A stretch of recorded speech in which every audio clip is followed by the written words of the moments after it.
I don't have CC, but this is a big motorcycle. It has 110 horsepower and goes from 0 to 100 in 3 seconds. I think that was the first time I was up on 4,000 meter, and I ran the battery to 0%. But I knew I had to make it to Leh, which was another 70 kilometers, I think. Luckily, I went all downhill, and I could manage to roll the bike to the next city where I could find electricity. People always ask me, why do you do it on an electric bike? And I always tell them, like a lot of people have done what I do now on normal motorcycles already, on adventure bikes, on all sorts of motorcycles, but nobody has done it before on an electric bike, and that was the challenge I wanted for this trip. Everyone, give it up for MARC Travels. Welcome to the big trip, Mark. Welcome to IBW. Welcome to India. Hello. Hi. Nice to meet you guys. How does it feel to be here? Great, actually. Like I had no idea how big this festival is. It's just insane.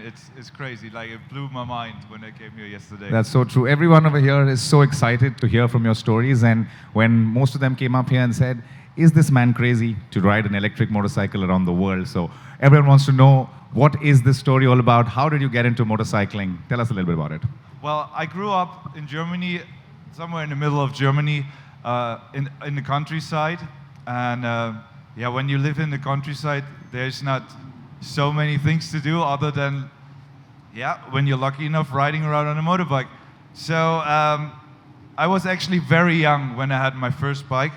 Yeah, okay, maybe firstly I can show you guys the bike, because unfortunately I couldn't bring it here. I couldn't have made it in time to the festival. So that is, I called her Eve, because when I started the trip, she was actually the first electric motorcycle to ever go on a journey like that, on a big journey like that. So yeah, the company is called Zero Motorcycles. It's produced in the USA. I bought it in Germany like 2.5 years ago, and at that moment in time it was the most powerful electric motorcycle that I could get. I bought it secondhand, and it already had 10,000 kilometers on it, and they are quite expensive, these bikes. The bike, how you can see it there, is about $25,000. I bought it for $15,000 secondhand, so it was quite a good deal, I would say. So yeah, and I bought it, and I actually 1 month later I went on the trip right away. So just before talking about the motorcycle, I want to know what really got you into motorcycling. Was there something that you were excited about, or was there someone that inspired you to get into motorcycling? So how did your journey of motorcycling start before you bought this? Actually, yeah, my dad was into motorcycles. He had a motorcycle, and when I was 4 years old, I actually got my first little dirt bike. Yeah, there it is. There it is. Wow. That's actually me, 4 years old, the first bike I had. And ever since then, I was just riding around every day at home and in the fields on this dirt bike. That is what actually got me so interested in bikes. Yeah, as I grew up, I started a career as a musician. I studied drums, and I was touring a lot with bands all over the world. So I couldn't really ride. I didn't have a motorcycle for like 10 years. And then until the COVID pandemic hit, and I was like, okay, what do I do now? I buy a motorcycle and travel the world on my own. What idea came to your mind when you said you want to start with an electric vehicle? Why did you decide to do an electric motorcycle? So yeah, the thing is, I mean, everybody here probably knows the long way route from Ewan McGregor and Charlie Bromman. I was like I must have been like 12 or 13 years old when that documentary came out. I loved that, and I watched it like a million times. And then 2019, those guys did the long way up. I don't know, probably you guys also know about that. They did it from South America to the USA on electric Harleys. And I saw that, and I found that quite cool. Like, obviously, that was like a whole show, a production, and they had a diesel generator and all this kind of stuff. And I thought, like, I can do this. I can do this on my own. And so that one time I came back from a trip in Europe on my old motorcycle, and I came back home, and then I was like, okay, what do I do next? And then I decided, I want to do that. I want to do what those guys did. And then I decided to buy this exact motorcycle. So how do you manage to charge Eve on the way? What is your biggest challenges when you're doing long distances? Yeah, that was actually, like, that was the biggest concern of the whole journey, because I didn't know anything about electric vehicles. I just wanted to jump right in and wanted to document it, because as a normal person, you buy an electric car and you don't do a lot of research before. Like, just when you buy a normal car, you just want to buy it and you want to drive it. And this experience I wanted to have as well. I wanted to just jump right in and document the whole journey. So I bought the motorcycle, and then I had to figure out, okay, when I'm on a trip like this, I have to charge it in between, because I can only do like 200 to 250 kilometers. So that means I have to stop somewhere. And as you guys know, there's these electric charging stations. Like, you might have seen them, and there's also a lot of them in India already. And yeah, that was the biggest challenge, to figure out how to do it and how it even works, you know. So I wanted to show you how these charging stations look. I have a picture. That was actually interesting, because that was a moment where a charging station didn't work, and this happens quite a lot. That I was just not able to activate them. Yeah. As you can imagine, it's quite annoying when this happens.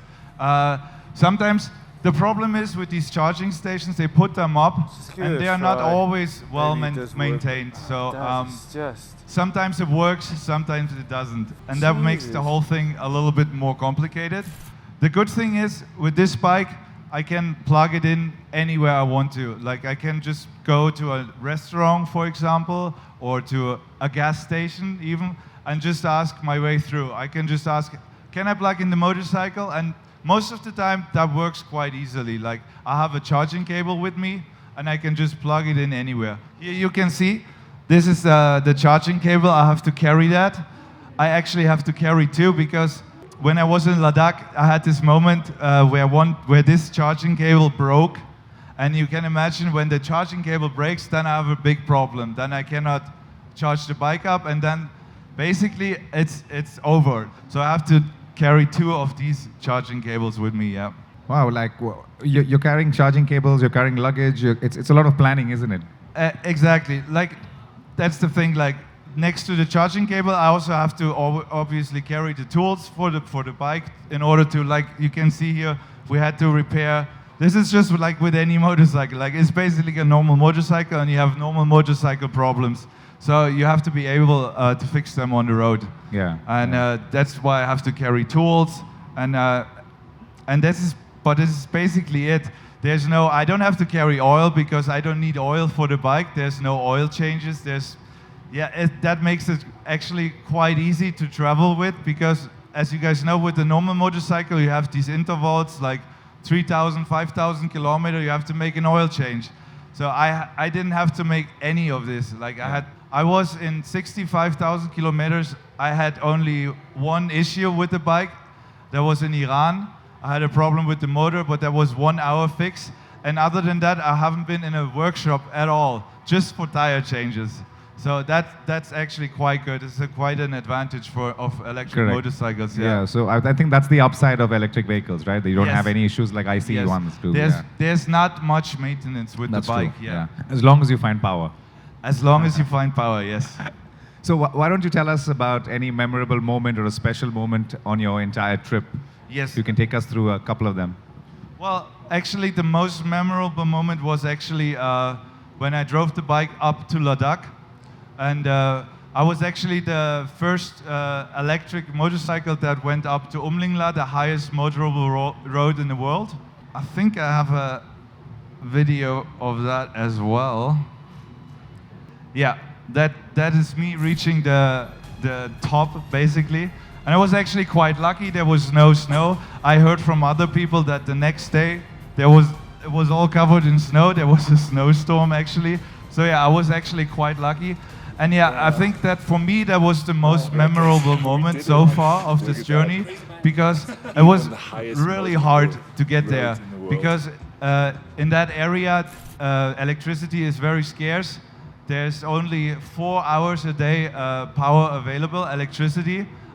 If you want to have electricity, otherwise it was always from 7 until 11 in the evening. They had electricity. So during the day, if they want to have power, they have to run a generator. So that was a big problem for me. So I went up to Leh first on the Manali-Leh highway, which was a challenge in itself because in between Manali and Leh there was no power available. Like there was no electricity. They have like tent hotels and they have army stations and they run on generators or solar powers.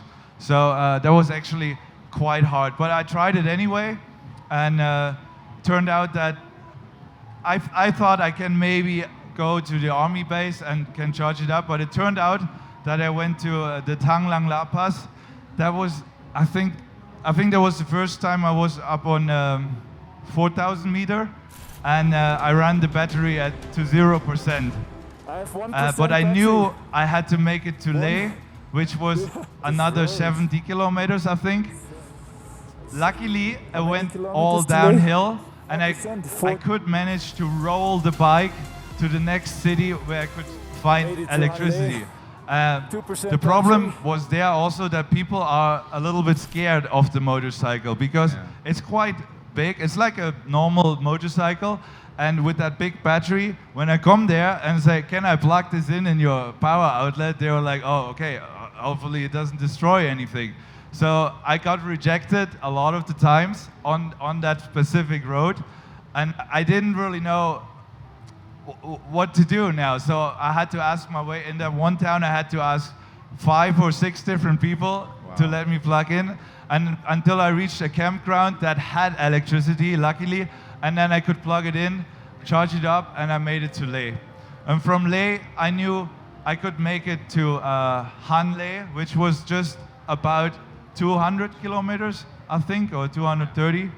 And there I had the problem that the whole day there was no electricity, only the 4 hours, and there was very little current. So that meant plugging the bike in for 4 hours meant maybe 30 or 40% battery. So, but it worked out. Like I could make it the next day to Umlingla, and I could make it back to the hotel. But then I had to wait 2 days to charge the bike back up again, so I can make it down the mountains. So most of your trips are very unplanned because you don't know what you're going to do next or where you're going to reach, right? And yes. Do you enjoy that? Does it make you anxious? Actually, yes. I quite like that. So when I started the journey, the point was for me, I wanted to go from Germany to New Zealand. That was the plan. But that was the only thing I planned. So I didn't have a fixed route or anything. I just knew. I started actually in winter.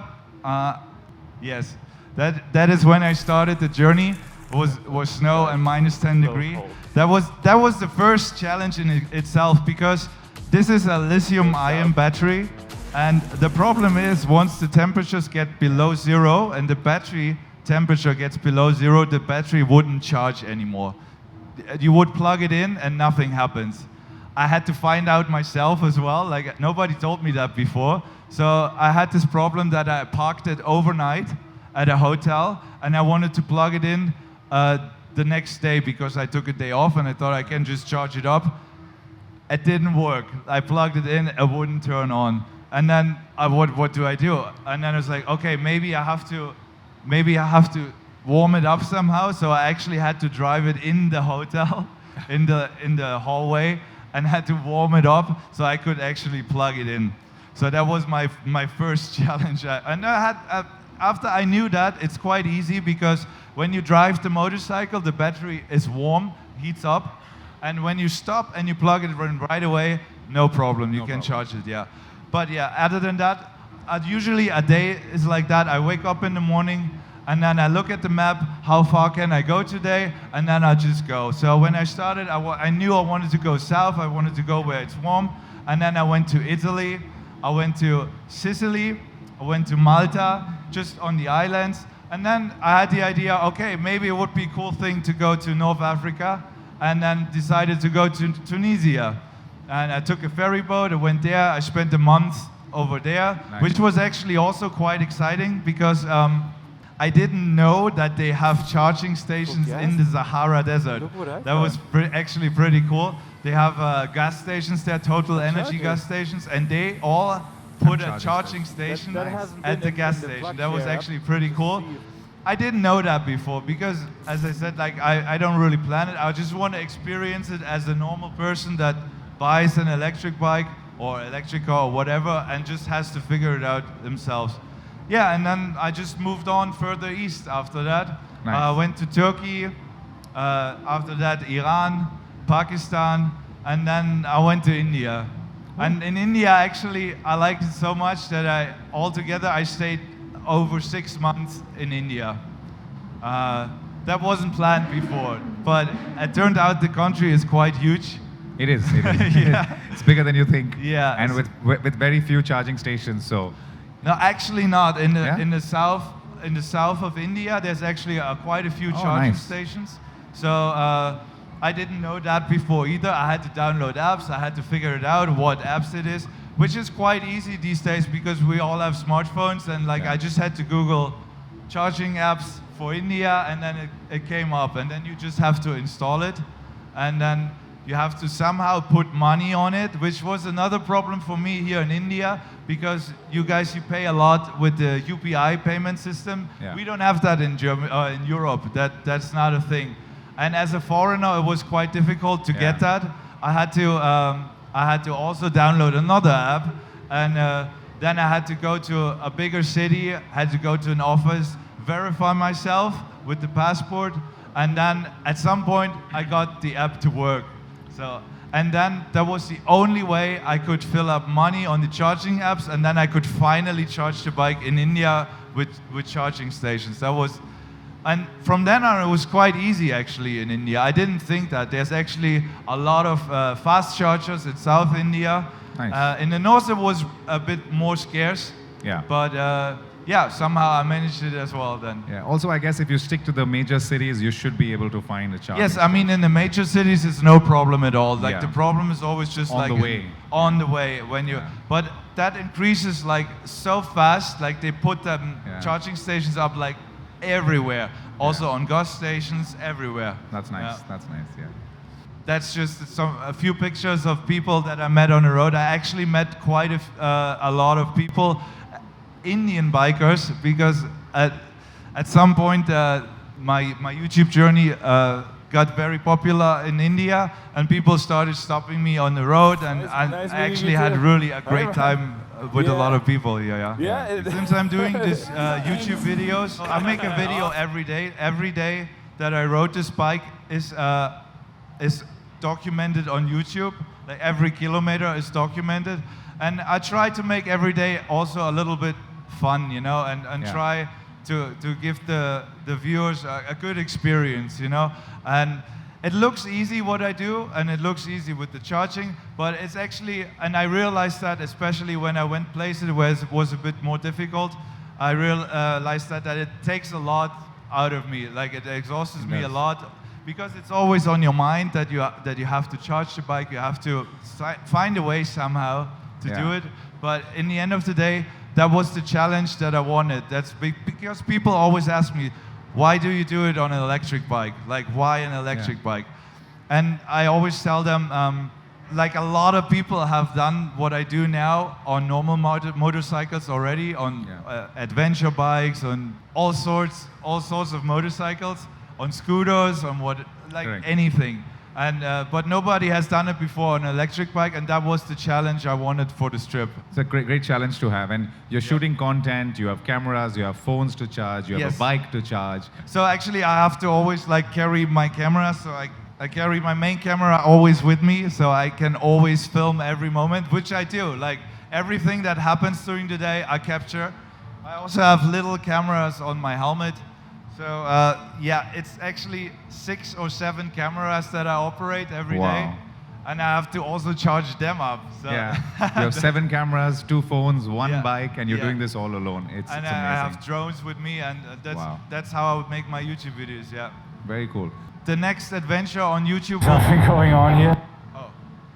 Well, I actually wanted to show this video because I had quite a few incidents with the police, also especially in India. Because the problem is, in Germany, our motorcycles have just, or in Europe, we just have 1 number plate, 1 license plate in the back of the bike. Here in India, you have to have 2, in the front and in the back. But for me as a traveler, it's not mandatory to have 2. Like I can also travel around with 1. And here we have an incident where a police officer stopped me. Hello? I can't wait to see the look on his face when you take your helmet off. I'm from Germany. I'm from Germany. Hello? We don't have that in Germany. And he was We actually don't. We quite just excited. have 1 in Germany. I'm traveling. Yeah, tourist. I drove from Germany. Thank you. Thank you very much. Marcus. What's your name? Sanju. Nice meeting you. All right. Goodbye.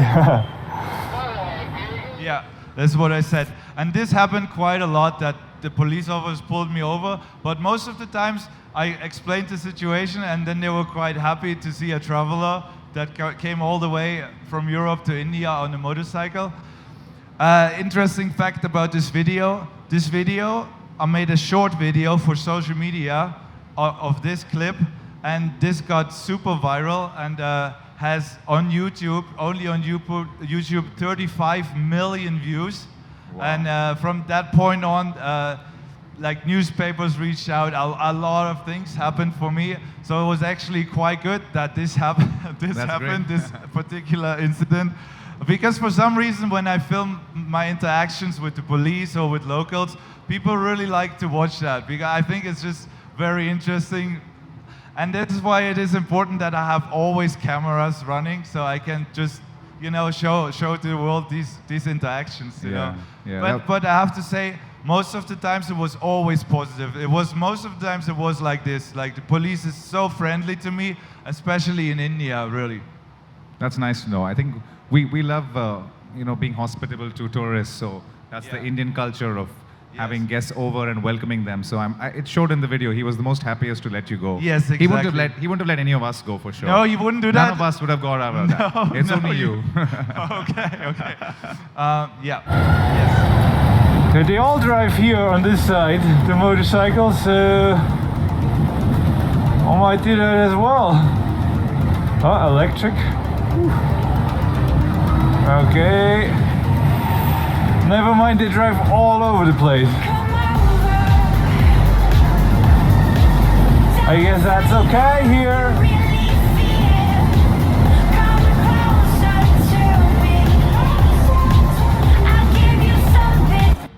Yeah, that's actually something I wanted to talk about. When I came to India, it was quite a shock to me, the traffic situation, because it's quite different to what I was used to in Europe. So, and it shows in this video, like, it is not really a lot of rules in the traffic here. Not at all. Yeah, and I had to figure that out quite quickly. But the interesting fact is that it somehow works all the time. Like, I don't see many accidents or many incidents in general on the road. Somehow it always works out Yeah. in India. And after driving in India for like a few months, I actually quite enjoy it now, the freedom that I have here, When you go- especially on a bike. Yeah, and when you go back to Germany, you'll be wondering why there's so many rules and why Yeah. is everyone not honking. You're going to miss it. Back Yeah. in Germany, if you drive like that, you have a big problem. Like you have a trouble, yeah. Yeah. No, but it's actually quite cool now. Yeah, actually, I wanted to show you this. That was the first time after 50,000 kilometers that I had to put the bike on the truck, because I had a flat tire and I couldn't repair it anymore, and I had to call a truck and put the bike on it and drive it to the next bigger city, actually to Manali. And that was a border crossing to Iran, which was also, that was a quite a, I was very nervous to go to Iran on these motorcycles because I knew that American-made vehicles are not allowed in the country. So I had to get an agent. That was this guy here. And he welcomed me at the border and he did everything for me. Like I just had to stand there and wait and talk to the officers and he dealt with everything. So I actually was then like the first electric motorcycle entering Iran. Wow. Yeah, traveling. And another interesting fact about Iran, big motorcycles are not allowed in Iran, like anything over, I think 400 cc, you're not allowed to register there. So yeah, that was another thing, because I don't have cc, but this is a big motorcycle. It has 110 horsepower and goes from 0 to 100 in 3 seconds. So wow. it counts as a big motorcycle, yeah. That's a rocket, my friend. Yeah, it's a freaking rocket. Yeah, absolutely. Yeah, that's actually like one of my favorite places in India. I think that was somewhere around Munnar. It is. Yeah. Yeah. And this highway was absolutely, I think it was the most beautiful. Is that the Gap Road? The Gap Road, That's the exactly. one. Yeah, That's yeah, the yeah. Gap Road. Yeah. Yeah. I actually took that photo with my drone. I'm in the photo riding. Yeah, that was one of the most beautiful places I visited in India. That was actually quite cool. Yeah. So you managed to find charging stations in Munnar as well? Or was Everywhere, yeah. Everywhere I could find these charging stations. They're absolutely incredible. When we rode to Munnar, we were actually stressing out because we couldn't find petrol bunks. So I'm just so Yeah, I surprised don't- that, Yeah, you know, people tell it's me so that a easy. lot, Yeah. that they struggle to find petrol stations. Yeah, in between we couldn't find a couple of them and we were stressing out. And I can't even Yeah. imagine what level of stress you go through right now. Well, so. that also goes away. At the moment you get to know your motorcycle, it's like with the petrol motorcycle, you know exactly how much range you have on your petrol motorcycle. And it's the same with the electric bike. That's true. And once I get closer to 0%, I can always slow down a little bit and that will extend always my range. So that's probably why I always make it to the next charging station or to the next restaurant or wherever, yeah. Nice. Oh yeah, well that's in the Sahara Desert. On this picture you can see that I also do river crossings with that motorcycle. The manufacturer doesn't recommend doing that. They actually told me not to do that. But sometimes there's no other way, you know, you just have to do it because that's just how it works. And but the interesting fact is that the motorcycle is waterproof. It's like you can actually drive through water. Is that your next adventure? What I did, I don't know if I have a video of that, but what I actually did, I fully submerged, one day I fully submerged Of the course. motorcycle in water because suddenly the road turned into a river. And I had to go through that. There was no other way. I had to do it. And there was a pothole in that road that I didn't see, obviously. And then I hit that pothole and the motorcycle was completely underwater. But it was still running because there's no air intake or anything like that. So I kept running and I actually managed to somehow get out of there. That will also be on YouTube soon. So Can't wait. okay, that's also interesting. I also had to cross Pakistan on my way here to India. And in Pakistan, it was the problem that some areas are very dangerous, apparently for tourists. So they gave me a police escort. I actually entered the country from Iran. And the first thing I had to do, I had to sleep in a police station. Wow. Yeah, on the ground, on the floor. There was no bed, there was nothing. Free accommodation. Yeah, I had to. There was no other way. So luckily they had power, so I could plug in the bike in the police station. And then I had 10 days of this. Police escorts every day, AK-47s every day. And they wouldn't let me go anywhere by myself. Walking up like so I had to just go good. from Taftan, from the border to Lahore, completely with a police escort. Wow. And that was a big challenge for me because they had a schedule, like they had time pressure. Oh. And they didn't want to stop. And they didn't understand that if I don't stop and plug in the bike somewhere, the journey is over. Like I can't go anymore. Like there's no way I can like fill up petrol or whatever. Yeah. So I had to explain them all the time. Guys, I have this to is plug in electric somewhere. We need to find Yeah. power somewhere. Yeah. And you need to let me Hotel, stop. it's a And I had to have hotel. fights with them. Really Like like- they tried to pull out my charging cable of the bike. No, we have to go, we have to go, we have to go. obviously I couldn't do that. Like I couldn't allow that. So that was quite intense, really Yeah. intense. But most of them were really nice, actually, really nice guys, and we had a lot of fun chats actually. Yeah. Nice. Yeah. Okie dokie. Here's another What do you want? incident. There was another I'm from incident with the Germany. police. I'm from Germany.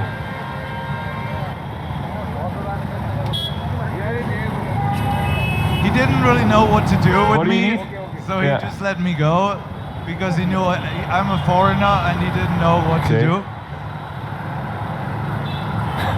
He just wanted to turn off the bike. Yeah, Can't believe. that was a thing that I didn't know that. That's the first thing a cop does. He Yes, finds you. like actually police does that here in India. They just grab your key Yeah, and and, then just you're take left, it out. you're left like pushing your bike to the corner so you don't run away. Yeah, I didn't know that. Be careful. I didn't know that people do that here, and it was quite like I don't know, like I didn't know what happened. Yeah.